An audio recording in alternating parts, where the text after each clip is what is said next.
England wants it. It's Webb. Field for hands, not given. Garland. Osgood.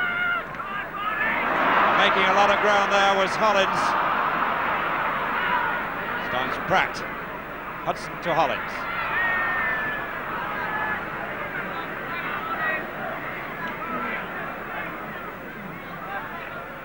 Knowles. Chivers. Mulligan to Osgood.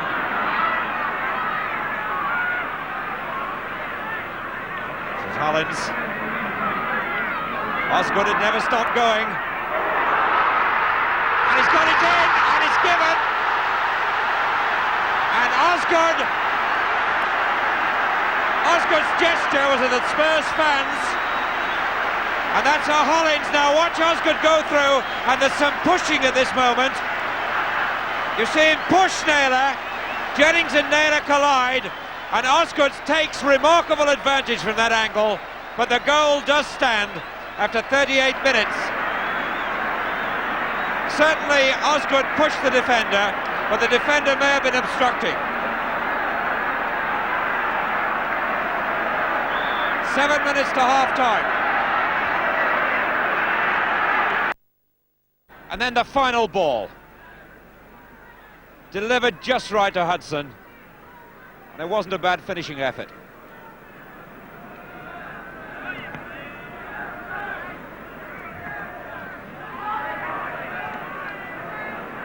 It's Cook.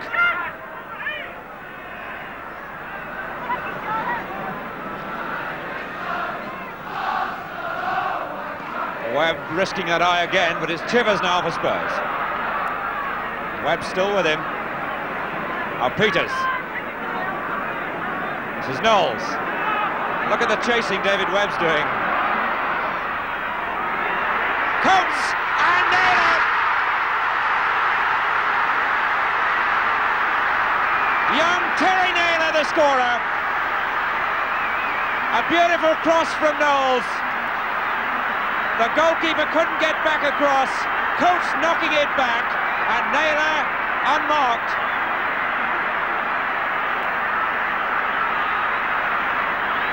Terry Naylor, after 49 minutes, put Spurs level. Really was a superb cross.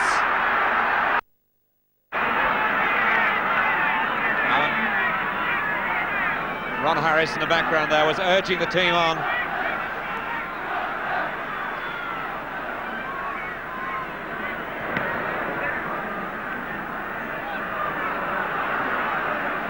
Chivers back to number 8, Naylor. Good run by Evans. Peters.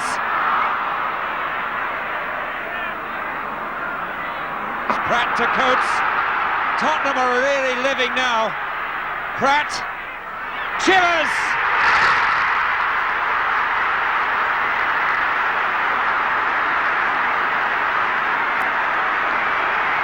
Tottenham lifted by that goal. Now the second goal. That was Pratt. Now Chivers here takes this quite beautifully. The second goal they've got in 3 minutes. Lifted by the first, they've rammed home the second. And Chelsea, suddenly being in front, in 3 minutes find themselves behind.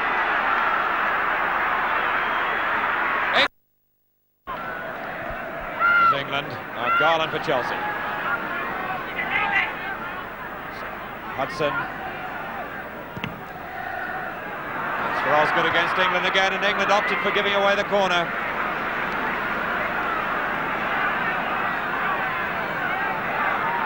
Alan Hudson at the heart of so many of these Chelsea attacks.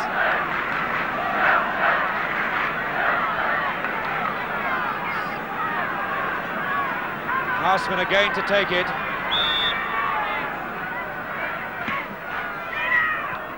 Yes, Garland! His first goal for Chelsea.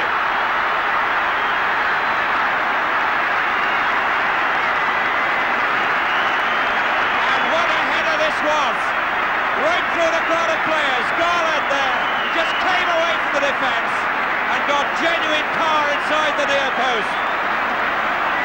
really superbly taken back in the team because Kemba is cup-tied, and what an equaliser. 74 minutes gone, they level again. Apart from the 4 goals, in conditions like this match has been so competitive and at times so skillful. Mulligan.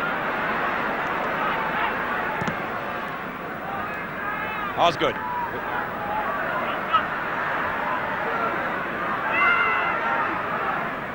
Hudson. Number 2, Mulligan. A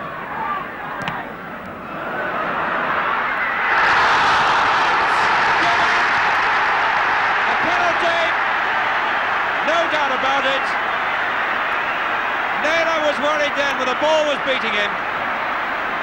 And as Hudson goes round him, it's not clear there, but the referee and the linesman had no doubt at all. So young Terry Naylor, who got the first goal and put Spurs back, concedes the penalty. John Hollins to take it, 4.5 minutes left, 2 goals each. 3-2.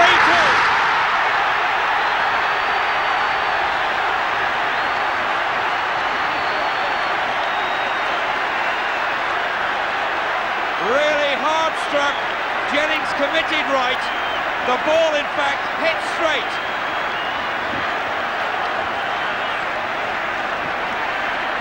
"86 minutes gone, and young supporters on the ground, the police are on the ground. And what a swing round again in this match. 1-0 to Chelsea.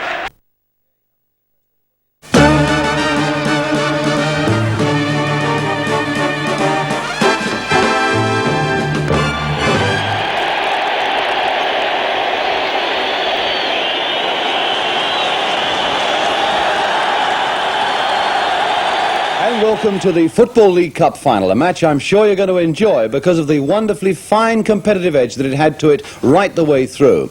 And after you've seen the action, we're going to bring you some of the happy and emotional scenes from the dressing room and interviews with the star players. But while a 100,000 crowd was waiting impatiently in that Wembley sunshine yesterday, no less impatient for the action to start were the players themselves, lined up in that famous tunnel outside the dressing rooms. Dave Sexton and Tony Waddington sharing a handshake before the battle. Chelsea first with Ron Harris, Peter Bonetti, Peter Osgood, Peter Houseman, Charlie Cook, Chris Garland, Alan Hudson, John Hollins, Paddy Mulligan, the substitute Tommy Baldwin, John Dempsey, and at the back of the line, David Webb. On the other side of the tunnel, Stoke, Tony Waddington and Peter Dobie, Dennis Smith, John Marsh, Gordon Banks, Mike Pedgick, Alan Bloor and John Ritchie, Mike Bernard, John Mahoney the substitute, Jimmy Greenoff and George Eastham tucked away there, and at the back, Terry Conroy. And now that long walk out into the Wembley sunshine is on its way.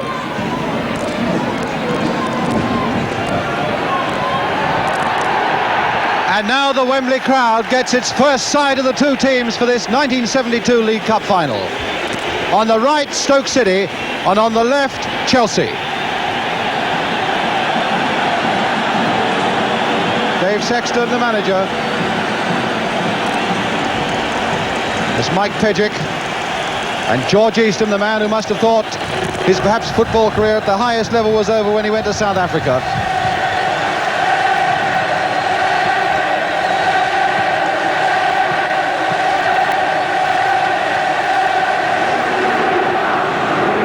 Shipman, the president of the Football League, coming out first. The teams, though, to be presented to Dr. Gustav Wiedeker, the president of UEFA, the European Football Union.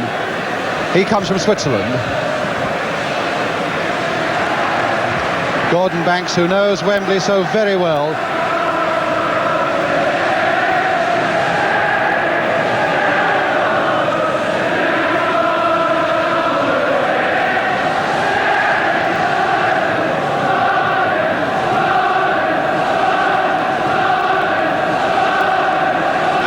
Turn of Stoke City with their captain Peter Dobie. who played in a Wembley Cup final 12 years ago, 1960, for Blackburn Rovers against Wolves, and lost. He'll hope to do something better today. And now the national anthem.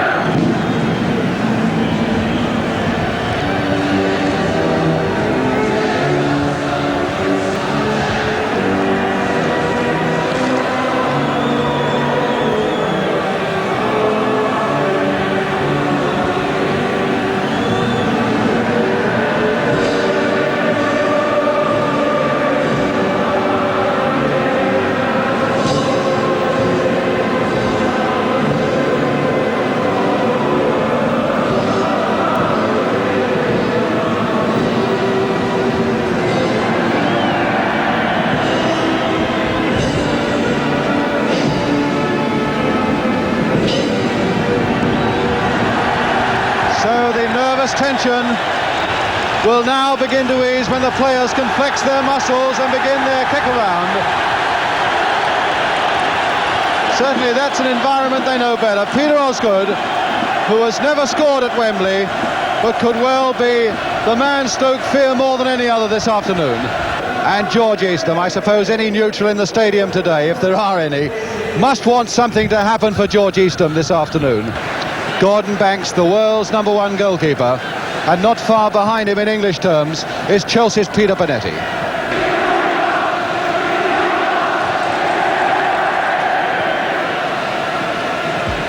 A piece of Wedgwood for Chelsea and a pennant for Stoke City.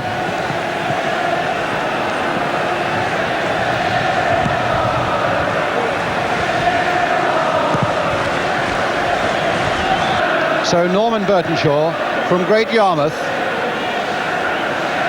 2 years ago he was left off the FIFA list, and he thought at a time that he might even retire from refereeing, but he fought his way back. He's back on the FIFA list and now back at Wembley twice in 12 months. Receipts here at Wembley, £132,000 for the day. 2.25 million people have watched the League Cup this season. And now here's the final, and Chelsea get us away. A rather long and a strange ball forward in the first seconds, giving Stoke City a goal kick, and Gordon Banks to take it.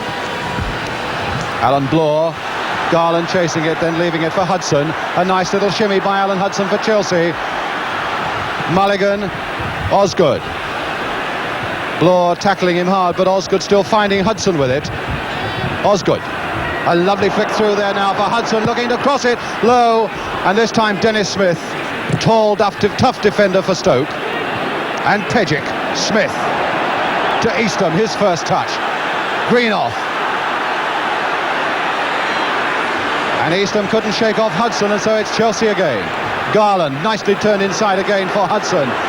Cook has gone racing on, but Cook is offside. They're nerve-wracking moments for players. They are for managers too. There's Tony Waddington. And on the right, the Chelsea set with Dave Sexton. Eastham now for Stoke. Dobie, nice little flick there for Conroy. Getting in a shot, but Bonetti always with the body behind it.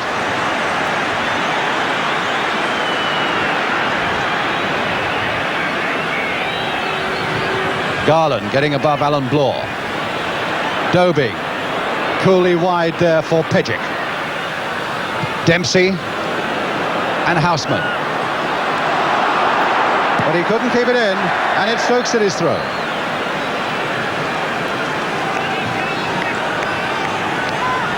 So John Hollins, forever shouting on the field of play, and with a high-pitched voice, is very often heard as well. Bernard, though, with the throw for Stoke. Greenoff. Good ball by Greenoff, what a good one to Eastham on the far side. Ritchie is poised in the middle, always the dark-haired target, but that time Harris getting in before him. Skipper Ron Harris, who at 21 skippered Chelsea here in 1967, the youngest cup final captain. Peter Dobing then with the throw for Stoke City.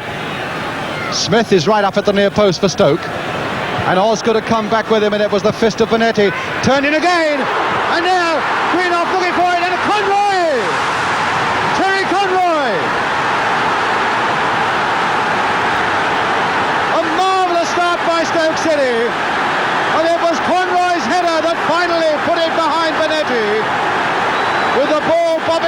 there. Exactly the start that they wanted. With so many players inexperienced of what Wembley's all about, Stoke were worried and wanted a good start, and they've made a brilliant start with only 5 minutes gone.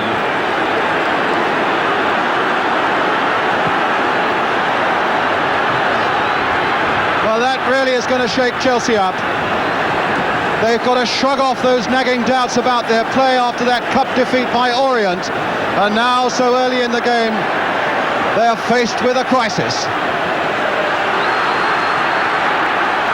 Eastham with Pejic now willing to run outside him.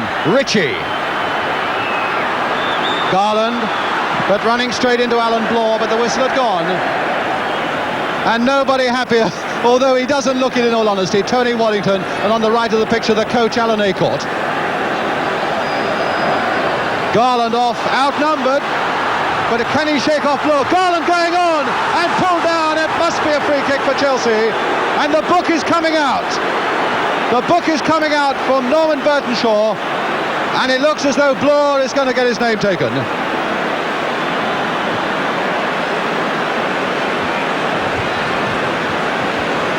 So that's how it looks from behind Gordon Banks' goal, as Alan Bloor's name goes into the book. Make sure the spelling's right.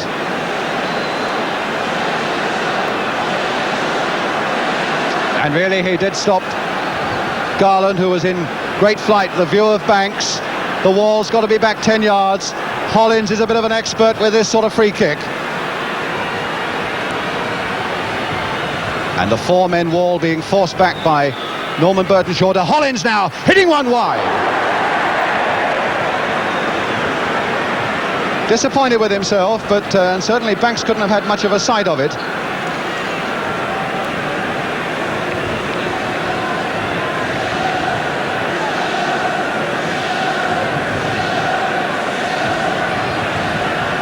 So Banks then with the goal kick for Stoke. Jimmy Greenoff, who has such a fine understanding with Conroy, but now he's found Dobing and in turn out to Eastham. Pejic, Greenoff again. Ritchie jumping and winning it on the ground in the end, with a chance to turn it back perhaps, but straight at Mulligan. Chelsea are not finding their men at all well at the moment. Bernard, and Stoke not there either. And now it's Hudson for Chelsea. Garland.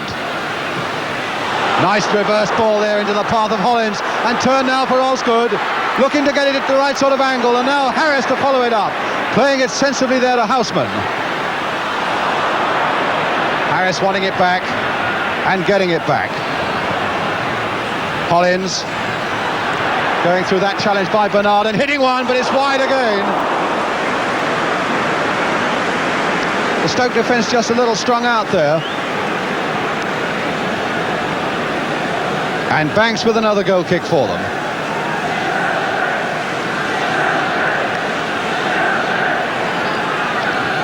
Greenoff and Ritchie, the two Stoke players there. Dempsey for Chelsea on the right.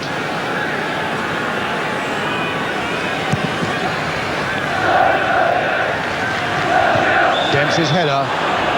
Difficult to see what a defender can do other than that in those circumstances, but Mr. Burtonshaw decreeing that, in fact, he was pushing in on the back of Greenoff. Stoke's free kick. And John Marsh to take it.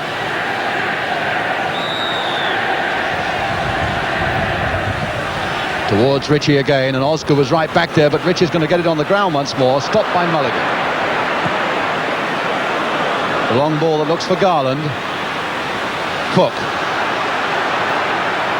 Waited there again for Garland, with Pejic after him, and down he goes again. Another free kick there to Chelsea. And it looks as though the book's coming out again. And indeed, the second Stoke player going in the book, Alan Bloor, is already there. And Mike Pejic, who is walking away and being told to walk back again by George Eastham, his name going in as well. The second Stoke name in the book today, with only 20 minutes gone.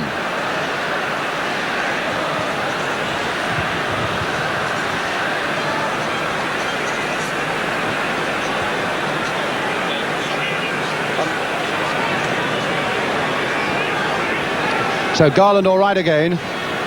Chelsea really dominating it at the moment, but Stoke looking so dangerous on the breakthroughs. Harris. Dempsey has gone up there and stayed up, but the sure hands of Banks for Stoke.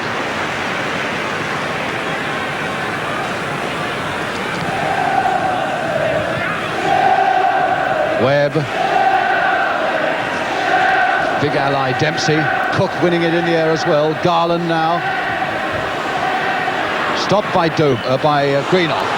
And Webb. That was very dangerously close to an own goal.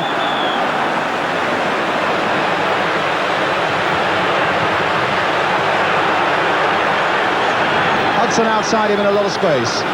Osgood and Garland and Houseman in the middle. And Garland going in on it, but stopped by Bloor. Hudson. Teasing and tempting Pejic, and now Cook's doing the same on Bernard. Hudson. He'll get another chance, which really I don't suppose he deserved with a cross like that. Cook with his drag back again, and Hudson. And finally Bernard, very forthright again into touch. Hollins making his way that way. He's the nearest thing that Chelsea have got to a long throw. And Dempsey right up there in the hope of something dropping his way. Quite a good long throw there, and in fact Ritchie was right back there to nod it away. Dempsey getting it back again to Hollins though. Turned in first time, and this time Greenoff to get it away. Hudson. All the skills there from Dobing. And facing quite a fight, and in fact being penalised for a foul on Hollins. So the chance for Chelsea to turn another free kick into that Stoke penalty area. Hollins with it, taken quickly towards the near post. Pejic with no chances at all, behind for the corner. So Webb and Dempsey will stay up. Garland, the number 8, is another man to aim for. Osgood quite clearly is another. David Webb looking for it at the near post, but a deeper one towards Osgood, and just knocked off the top of his head by Banks. Harris now with a chance to cross it again, nodded away, and Greenoff to pick it up. Foul by Osgood on Greenoff.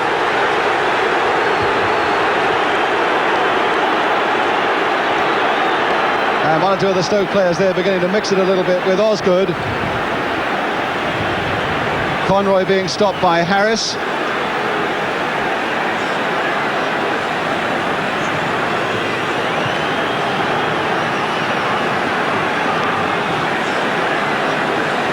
Skipper Ron Harris.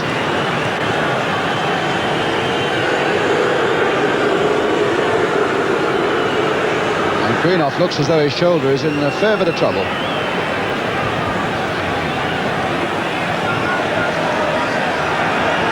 And he has looked as lively coming forward as anybody in the Stoke side, in fact, Jimmy Greenoff.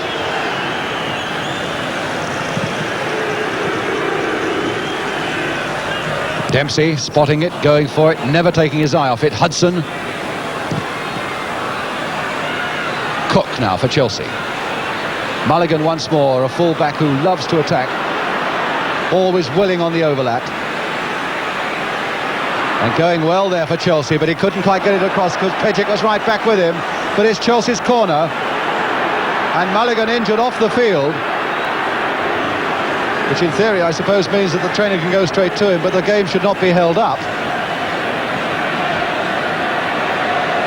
And Houseman with the corner towards David Webb, and beaten very well in the air by Smith. Cook to turn it back again, and Banks to save it. Not only to save it, but made it look so very easy too. And Mulligan is now beginning to hobble off on the far corner flag. Harris. Houseman played a 1-2 off Bernard's leg there. Houseman, good close dribble there, but the 1-2 not likely to come off in those circumstances. But it's Osgood again for Chelsea. Harris swept wide for Cook. Curling cross there, Banks fisting it away, taking no chances whatever with Garland in such close attendance. And now Easton. to Pejic. Referee rightly allowing the advantage there, although Pejic was being pulled back by Charlie Cook. Hudson.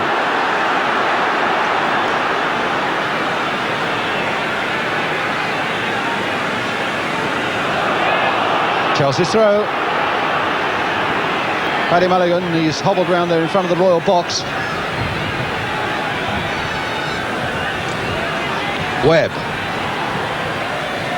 Towards Osgood. Trying to nod it for Garland.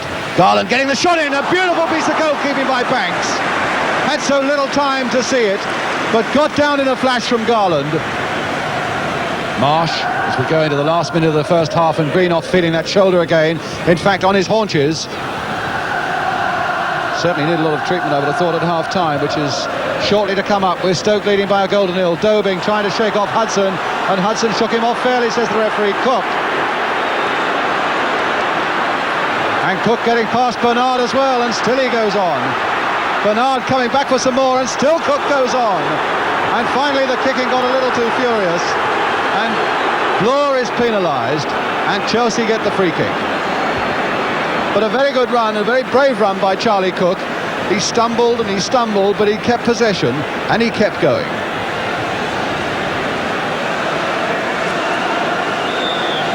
Collins taking it quickly. Osgood on the run towards the near post, and Banks goes down. The old 1-2 that nearly came off. And there's some pushing in the penalty area there between Osgood and Smith. And Osgood is going to have his name taken. In the last seconds of the first half, and the third player in this League Cup final goes into the book. Bloor and Pejic for Stoke, and now Osgood for Chelsea.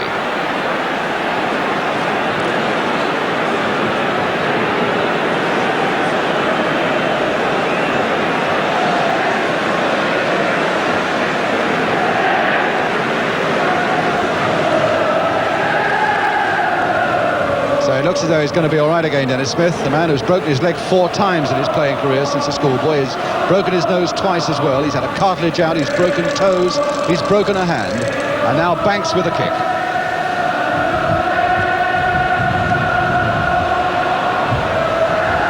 Harris. And Smith diving in brilliantly there to stop that ball going through to Osgood. Houseman to Harris. Dobing nodding in the way. Garland struggling to get to it, but beaten by Bloor. Webb. Everybody now, bar Bonetti, in the Stoke half of the field. Towards Garland, played back for Cook. The little chip there again towards Webb, and Osgood, and Webb won't get a shot in, will he? Osgood on the ground, and he's done it, Osgood! While he was on the ground, he's got the equaliser. The first goal Osgood's ever scored at Wembley, and it puts Chelsea right back in the game at 1-1 in the last seconds of the first half. Webb had a go, and finally it fell for Osgood on the ground to have a go, and he put it past Banks.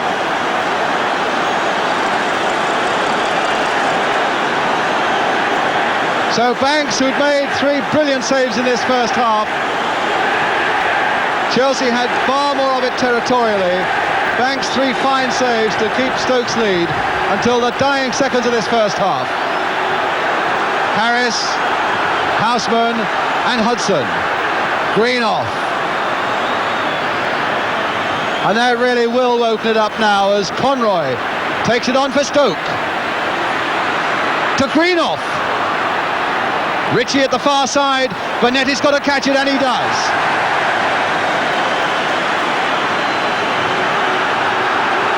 Cook to take it up now for Chelsea. Thrust and counter thrust now at Wembley, with the game opened up again as the whistle goes for half-time.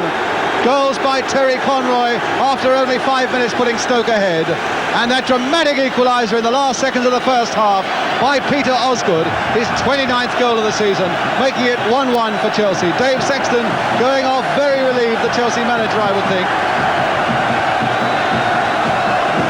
And now so much to play for as the players troop off and the band marches on.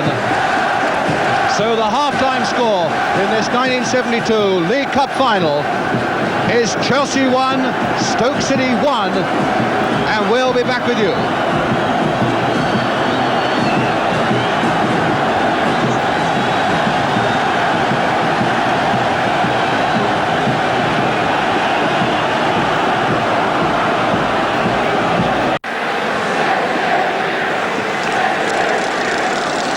Welcome back. Stoke now waiting to go, but Chelsea have brought on their substitute Tommy Baldwin. Paddy Mulligan has not come out for the second half. And it looks now as though Ron Harris will be playing in a right back position, with Peter Houseman dropping back to fill the left back position. Dempsey to get it away for Chelsea. Dobing.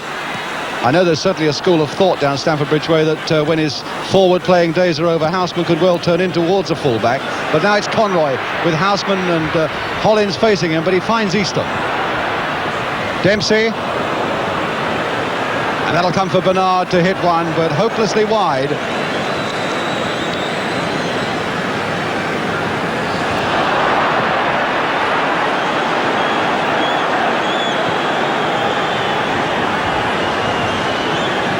Cook now.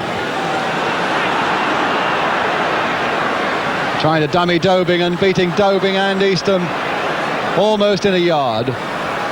Hollins with the cross towards Baldwin again, ducking underneath it. Smith away. Ritchie. Greenoff.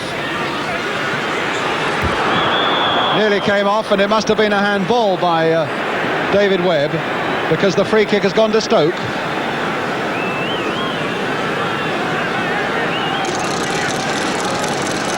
Norman Burtonshaw keeping up with the play absolutely brilliantly, such a fit man. And Alan Bloor with the kick for Stoke. Conroy nodding it there towards Dobing, nodded back in again towards Ritchie! No, the whistle had gone! Ritchie was offside, and referee Burtonshaw was beautifully placed to see it. Absolutely no argument with the referee's decision there. He was right in line. Osgood. And now Hollins. Cross there towards Garland, and Bloor doing good work at the back for Stoke. Really is warming up now as Easton takes it up for Stoke.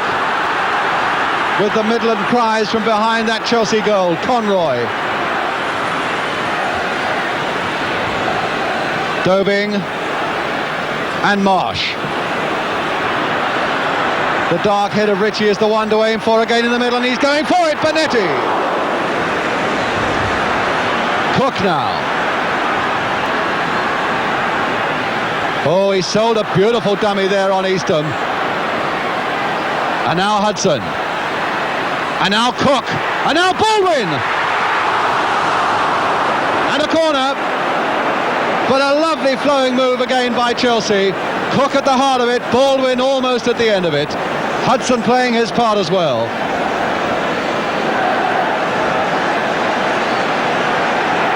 So now the red and white striped shirts are coming back in force.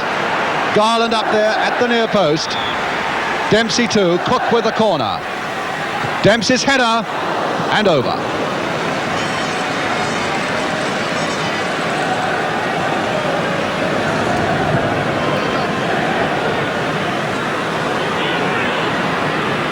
Harris to David Webb.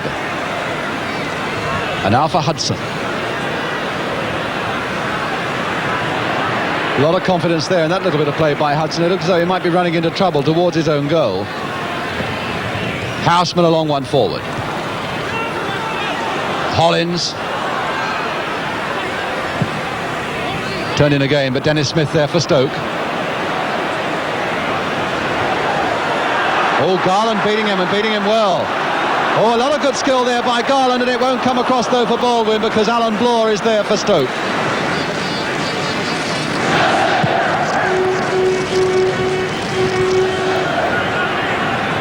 Conroy for Stoke. Hudson for Chelsea. And now Webb. Great swashbuckling character, but that ball didn't find Baldwin. Mike Bernard.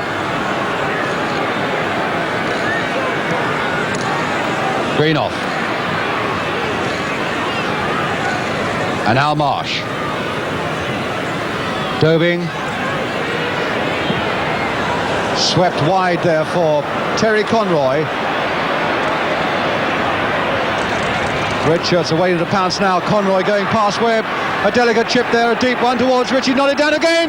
And a good save. And Eastham. George Eastham. The old man has done it. And if that happens to be the winner, that really is a storybook come true. For George Eastham, after Benetti had brilliantly parried Greenoff's shot. Eastham there to round it off.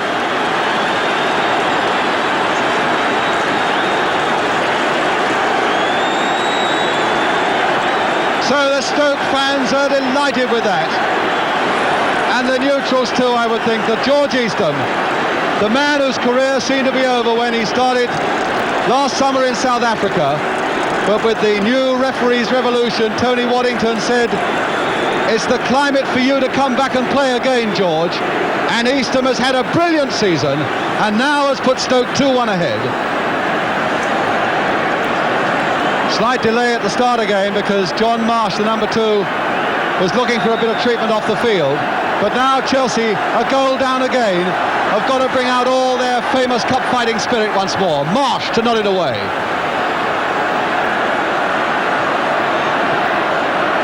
Houseman.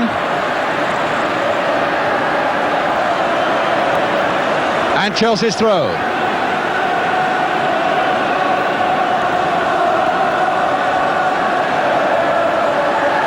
Collins will take a long throw. Dempsey again has gone up.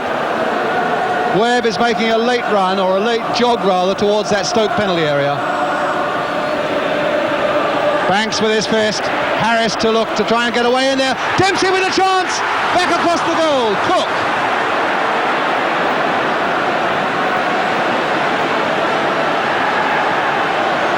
Cook desperately searching for the right sort of angle and losing out. And a goal kick to Stoke. And the Stoke fans who poured down some 30,000 of them from the Midlands. Richie right back. And now Pejic. Being challenged and challenged and challenged again by Hollins, who wants to get on with it. Cook now playing it into space for Hollins to chase again, and this time the uncompromising Bloor is across there. And it's going to be Chelsea's throw. 10 minutes now to go. Hollins to try a long one. Putting more pressure on the Stoke defence. Webb there. And Dempsey going in. And Webb with a chance to cross it again in the corner now to Chelsea. Stoke player down there, but off the field. No, it's not Terry Conroy. In fact, it's Mike Pejic, the number 3. Cook with the corner for Chelsea. And he's come back on the field. Webb right up there, nodding it down, and Banks under a lot of pressure to get a fist to that one, and in fact took something in the face. Bernard and Dobing having none of the nonsense, getting it across field to Marsh.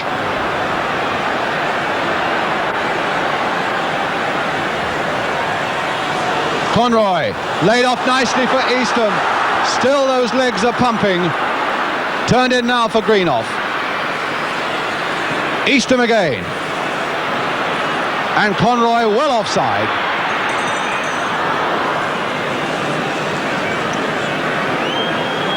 Took a knock in the face there when he bravely threw his fist out amongst the feet.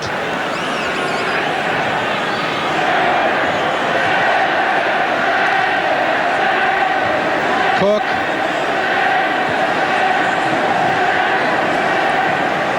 To Hudson. And now to Houseman. Cross there towards Garland, but he missed with a header. Osgood with a chance, no! And again it wouldn't fall for Chelsea. And Stoke with a lot of determination getting it away. Hollins with a throw. Harris the captain to turn it back again. but turning it straight at Greenough, not the best of things. But now Hollins again.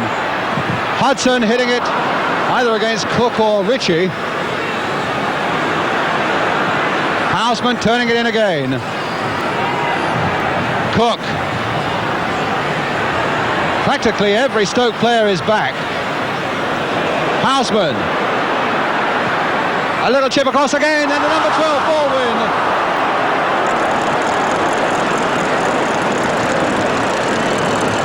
Certainly I think would be a dangerous game for Stoke to concentrate quite as heavily on defence, because it's giving them no relief from pressure. But even Ritchie and Greenoff were hanging just outside their own penalty area. Banks, in fact, holding play up, because I think it must be Marsh on the other side wanting a bit of treatment, but he's off the field. Yes, there he is. And referee Burtonshaw saying, get on with it. Houseman with the header. Garland, who's covered a tremendous amount of ground for Chelsea. Harris.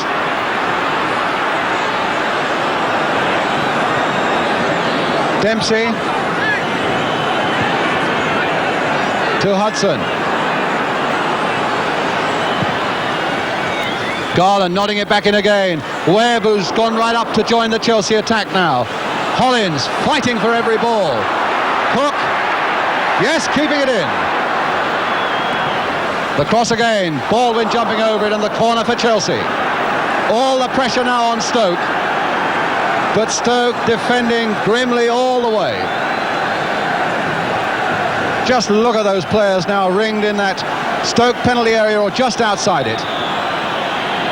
Cook with the corner for Chelsea. Dempsey right up there. Baldwin hoping to nod it on. And now Bernard to lead the break. Chased by Garland. 7 minutes now to go. Conroy. Eastham calling for it, but shaken off the ball by Harris. Perhaps the legs were just beginning to fail him, although no, not by the way Eastham's running back. Webb now trying to lay it on for Hudson. Chelsea in the last desperate throw now have thrown David Webb right up amongst their strikers. Cook. Played inside Greenoff. For Baldwin again. Can he keep his feet? He can, and Greenoff's in trouble and down.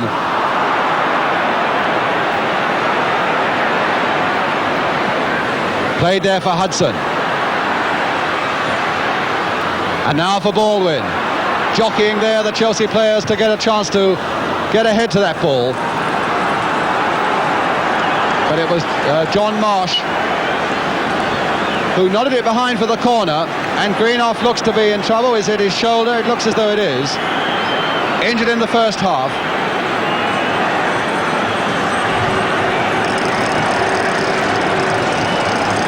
Of course, cup final stories are littered with brave acts of players who carry on, although very badly injured. And Greenoff, I would think, probably joins those ranks now, taking all the physical challenge on what must be a very sore shoulder indeed.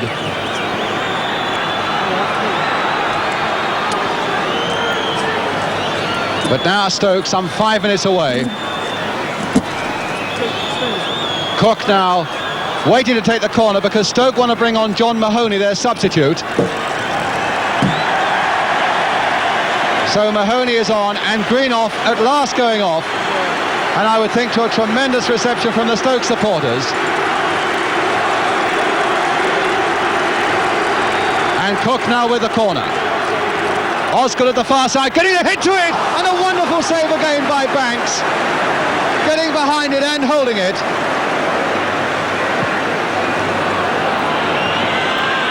Stoke supporters already beginning to whistle hopefully, but as Mahoney, the substitute, picks it on and finds Dobing, and now Conroy. There are still, in fact, just over 3 minutes to go, plus injury time. Conroy for Stoke. The cross again, and Eastham almost made it again. Eastham's stamina is fantastic, because he was right up there, and there he is going in again on Hollins, and he'll still be charging back. But now Conroy in a lot of space down the left.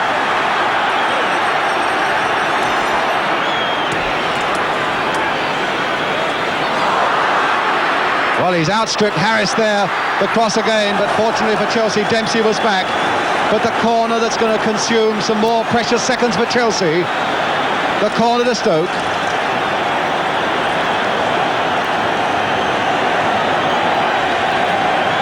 It'll be Terry Conroy to take it.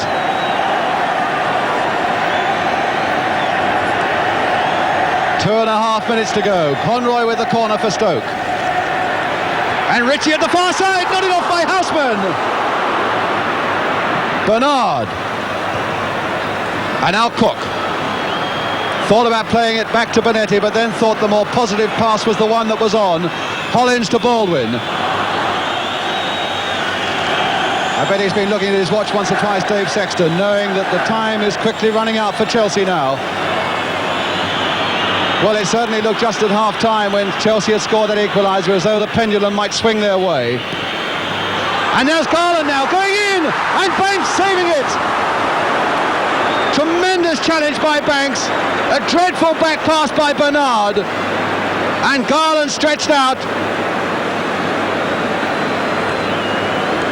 Wonderful skills there by Banks, spotting so quickly that Garland was coming in so quickly.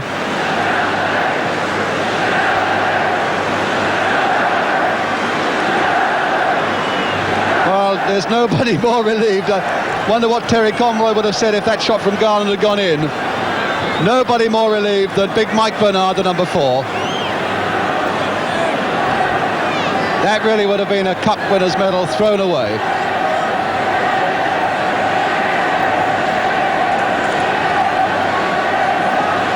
So Chelsea, when Gordon Banks is fit again, get the corner. Everybody, but everybody, bar Bonetti, is now up either in that Stoke penalty area or just outside it, because this really must be the last throw for Chelsea. There's the corner by Hudson, swooping it again. Banks with his feet, and the whistle had gone for a free kick to Stoke. Banks was impeded, and that could well be the last crisis over for Stoke. Dave Sexton looking a bit drawn now, a little bit strained. Harry Medhurst, the trainer, with him. And Gordon Banks, having lost 2 FA Cup finals with Leicester, now just a few seconds away from winning one with Stoke, and he's done it! Stoke have won, to the delight of their bench and their supporters, with their goals, the winning one coming from George Eastham, 35 years old, now getting the congratulations from Hollins, and congratulations all round on that Stoke bench, from Tony Waddington particularly, the man who has revitalised football in the Potteries. Stoke, 108 years of trying, and now at long, long last, they have succeeded. The journey down the motorway really must be so worthwhile. And against all the normal Wembley traditions, it's the losers, Chelsea, who are going up first to get their losers' medals. So the Stoke banners and the Stoke scarves making it red and white at one end, and the blue of Chelsea now going up, led by skipper Ron Harris, to collect their losers' medals.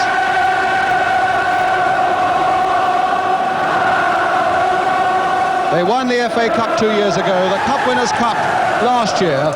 You could say they've had their share of the spoils, but the hat-trick has been denied them by Stoke City this afternoon, as Peter Dobing, who 12 years ago went up those same steps to collect a losers' medal in the FA Cup final with Blackburn Rovers, now the winners with Stoke City.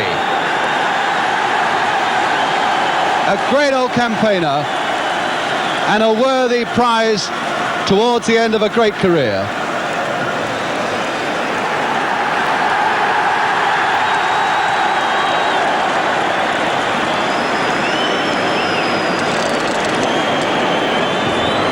That is going back, that cup, to the Potteries.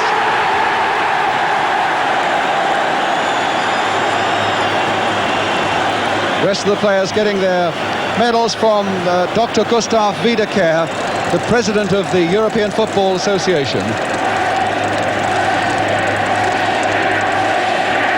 Mike Bernard, who very nearly lost it all. John Marsh, who had such a good game at full-back. There's the winner, George Eastham. Mike Pidgick as well. Gordon Banks, another trophy for his sideboard. John Mahoney, the substitute, and Terry Conroy. losers who never really know where to put themselves at a moment like this. Chelsea waiting impatiently for the national anthem and then to get away. Mike Pejic.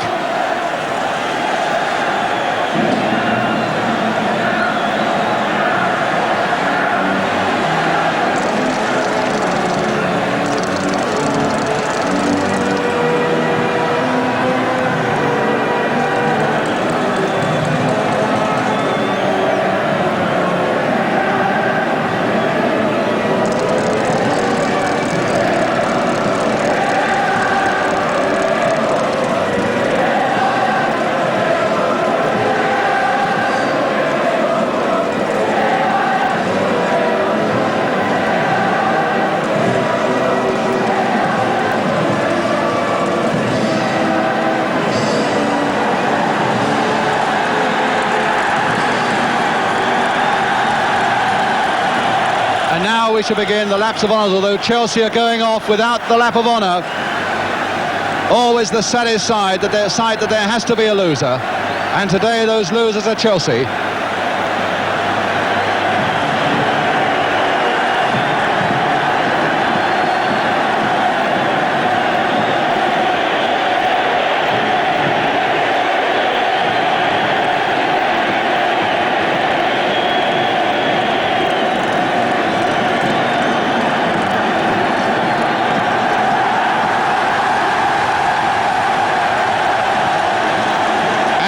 Doubt that the Stoke supporters who've waited so long, so very long, for something to cheer of this magnitude, why shouldn't they enjoy every possible moment of it?